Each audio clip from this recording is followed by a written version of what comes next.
আজ আমরা সবাই সকাল সকালই ঘুম থেকে উঠে পড়লাম, কারণ আজ আমাদের অনেক কাজ করতে হবে। সকালবেলা উঠেই দেখলাম চারদিকটা কুয়াশায় ঢেকে আছে। গ্রামে কিন্তু এখন হালকা হালকা শীত পড়েছে, যদিও শরীরে ততটা ঠান্ডা অনুভব হয় না, তবে প্রকৃতি ঠিকই শীতের সাজে সেজে নিয়েছে। এখন আমি চলে আসলাম মুরগের ঘরে মুরগ ধরতে। এই যে সাদা মুরগিগুলো দেখলে, এগুলো হচ্ছে কক মুরগি আর এগুলো হচ্ছে দেশি মুরগি। আজ আমরা দুইটা দেশি মুরগি রান্না করব, সাথে আরও অনেক কিছু রান্না করব। ফুল ভিডিওতে তোমরা আমাদের সাথে থেকো। তো এখন আমরা দুটি মুরগি কেটে কুটে নিলাম। এই মুরগি দুটি সম্পূর্ণ বাটা মশলা দিয়ে রান্না করা হবে, তাই আমরা প্রথমে আদা রসুন বেটে নিচ্ছি। এখন একটা মশলা তৈরি করে নেব। মশলা তৈরি করার জন্য নিয়ে নিলাম গোটা ধনিয়া, গোটা জিরা আর হচ্ছে শাহি জিরা, তারপর নিয়ে নিলাম জয়ত্রীর পাপড়ি, অল্প পরিমাণে জয়ফল। এখন ভাবি মশলাগুলো বেটে নিচ্ছে। মশলাগুলো একদম মিহি করে বাটতে হবে। তারপর বেটে নিচ্ছে শুকনো লাল মরিচ, মরিচগুলো একদম মিহি করে বেটে নিবে। এখন আমি চলে যাচ্ছি দেশি মুরগির ডিম আনার জন্য। আজ আমি আমার এই রান্নাগুলো করছি দুইজন আপুর জন্য। দুটি আপু আমাদের কাছে খাবারের ডালা অর্ডার করেছে।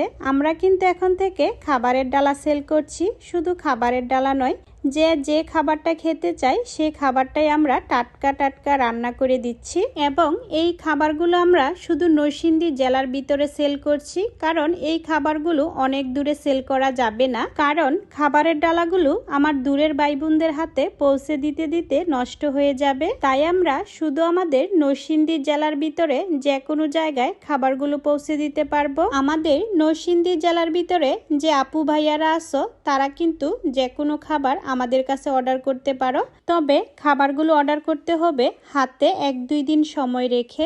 আর খাবারগুলো কলের মাধ্যমে অর্ডার কনফার্ম করতে হবে। কল করার জন্য দুটি নাম্বার ভিডিওর স্ক্রিনে এবং ডেসক্রিপশনে দিয়ে দিয়েছি। অর্ডারগুলো তোমরা নরসিংদী জেলার ভিতরে যারা যারা আছো তারা করতে পারবে, এবং নরসিংদীর সাইডে যে কাপাসিয়া থানা বা নরসিংদীর আশেপাশে থেকেও করতে পারবে। একদম সহজভাবে বলি, আমরা যাতে নরসিংদী শিবপুর থেকে সিএনজি দিয়ে খাবারগুলো তোমার কাছে পৌঁছে দিতে পারি। এখন চলো রান্না বান্নায় ফিরে যাই। এখন আমি পেঁয়াজগুলো বেরেস্তা করে নিলাম। তারপর পেঁয়াজগুলো উঠিয়ে আরও কিছু পেঁয়াজ দিয়ে দিলাম, আর দিয়ে দিলাম আদা বাটা, রসুন বাটা, তারপর দিয়ে দিলাম কাজু বাদাম বাটা, মরিচ বাটা। এখন অল্প পরিমাণে পানি দিয়ে দিলাম। তারপর দিয়ে দিচ্ছি হলুদের গুঁড়া, আর দিয়ে দেব মুরগির রোস্টের মশলা। তারপর দিয়ে দিচ্ছি 2 চামচ টক দই, আর দিয়ে দিলাম গোটা গরম মশলা। মশলাগুলো কষতে কষতে এদিকে আমি বাসমতি চাল নিয়ে নেব।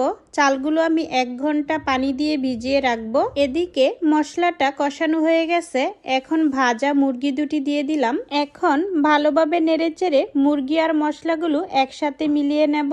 তারপর অল্প পরিমাণে চিনি দিয়ে দেব, আর দিয়ে দেব পানি। পানির পরিমাণটা একটু বেশি করেই দিয়ে দেব, কারণ দেশি মুরগি সিদ্ধ হতে একটু সময় লাগবে। তারপর ঢাকনা দিয়ে ঢেকে জাল করে আবারও নেড়েচেড়ে নিচ্ছি। এখন দিয়ে দিচ্ছি গোটা কাঁচামরিচ, আর অল্প অল্প করে চিলি সস আর হচ্ছে টমেটো সস।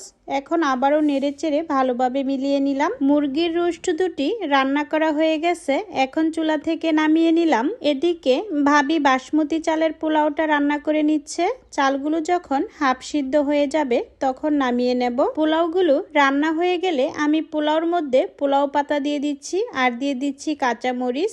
এই পাতাগুলো দিলে পোলাওর মধ্যে খুব সুন্দর সুঘ্রাণ হয়। তারপর ঢাকনা দিয়ে ঢেকে দমে রেখে দিয়েছি। এখন কিছু সিদ্ধ আলু ভালোভাবে কাঁটা চামচ দিয়ে কেচে মশলা মাখিয়ে তেলের মধ্যে লাল লাল করে ভেজে নেব। আলুগুলো ভাজা হয়ে গেছে। এখন ভাবি আলুগুলো তুলে নিচ্ছে। তারপর ভেজে নিচ্ছি গরুর মাংসের কাবাব। অনেকটা সময় পর সব রান্না করা আমার হয়ে গেছে। এখন ডালাগুলো সুন্দর করে সাজিয়ে নেব। তো তোমাদের কাছে ভিডিওটা ভালো লাগলে লাইক, কমেন্টস আর একটি শেয়ার করে দিও। সবাই ভালো থেকো, সুস্থ থেকো। আল্লাহ হাফেজ।